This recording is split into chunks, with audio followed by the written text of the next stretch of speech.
രാഷ്ട്രീയ വിവാദത്തിന് വഴിവെച്ച കാഫിർ സ്ക്രീൻഷോട്ട് കേസിൽ നിർണായക കണ്ടെത്തലുമായി പ്രത്യേക അന്വേഷണ സംഘം.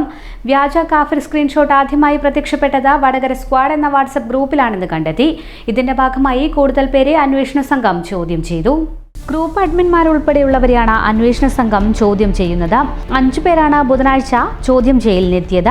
വടകര ക്രൈംബ്രാഞ്ച് ഓഫീസിൽ ഡിവൈഎസ്പി മനോഹരന്റെ നേതൃത്വത്തിലാണ് ചോദ്യം ചെയ്യൽ നടന്നത്. ആരുടെ നിർദ്ദേശപ്രകാരമാണ് ഇത് നിർമ്മിച്ചതെന്നും ആര് വഴിയാണ് ഗ്രൂപ്പിൽ എത്തിയതെന്നും കണ്ടെത്തുന്നതിനാണ് അഡ്മിന്മാരെ ചോദ്യം ചെയ്യുന്നത്. അഡ്മിന്മാരിൽ നിന്നും ലഭിക്കുന്ന വിവരങ്ങളുടെ അടിസ്ഥാനത്തിൽ കേസിൽ വരും ദിവസങ്ങളിൽ കൂടുതൽ നീക്കങ്ങളുണ്ടാകും.